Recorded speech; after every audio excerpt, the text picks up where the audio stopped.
Thank you all for joining me here today at this year's annual parenting convention.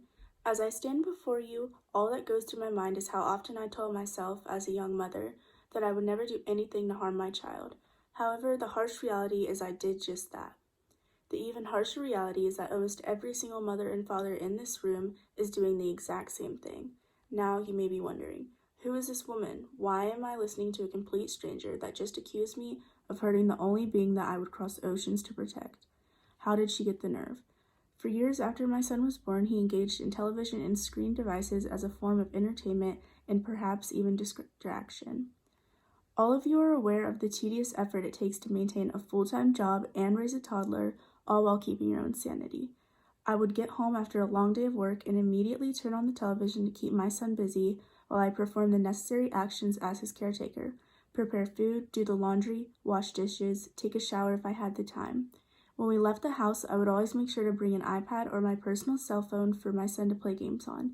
Now, I live every day with the regret of knowing that his own mother caused him a lifetime of negative mental and physical health impacts, all because I thought that a little screen time would never become a harmful thing. This absolutely haunts me. So that is why I'm standing before you today. It has become my duty to inform new parents about the dangers of technology before they realize that they are in my same position, a parent who unintentionally wounded their child's development. As the years went on, my son started to show signs of attention deficit hyperactivity disorder. His focus in school was abnormally poor. This followed right along with poor time management skills, increased anger, and extremely difficult time with language development. Still, I never correlated these issues with electronic devices. All of his friends' parents seemed to be using the same entertainment tactics that I was. When he finally reached 6th grade, I installed a TV in his room for Christmas. Not only 3 months later, I noticed he had a dramatic increase in weight, which quickly became a cause for concern. I scheduled a doctor's appointment and we went the following day. They took him back for his wellness checkup and I waited nervously for him to return to the front desk area. He and the pediatrician walked through the door about an hour later and she pulled me to the side. "Your son is severely overweight and we are very concerned about his health," she said. I was then given a form with a multitude of questions regarding his lifestyle.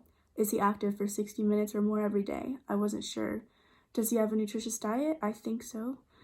Does he watch a lot of television or play on electronic devices often? This question immediately made my heart race. Why would they ask that if it wasn't important? I finished filling out the form and we went home. I quickly started doing as much research as possible. The results were heartbreaking. I found multiple articles explaining the correlation between focus, emotional understanding, language development, and electronics. For example, a few articles I found were effect of television exposure on attention and language in preschool children, the effects of television advertising on children, explaining the relationship between television viewing and language development, and screen time and the development of emotional understanding from age 4 to age 8. After reading these articles, I felt like the worst mother in the world. It was clear that I was the reason my son had been suffering for so long. Additionally, his weight gain was a result of excessive television watching, in particular, television watching in the bedroom. In the article, children's exposure to television food advertising contributes to strong brand attachments. It said that repeated exposure to food advertisements leads to food brand recognition, which ignites emotional responses that ultimately lead to purchasing that food and consuming it. I never knew that giving a Christmas gift to my child would negatively impact his physical health. After doing hours of research, I knew a big change had to be made. My husband and I took out the TV in our son's room and decided to have a talk with him. We knew that not all mistakes we made could be fixed, but we didn't know what to do to prevent more from occurring. Now it is my responsibility to make sure that parents like yourselves are fully aware of the dangers electronics can place among children.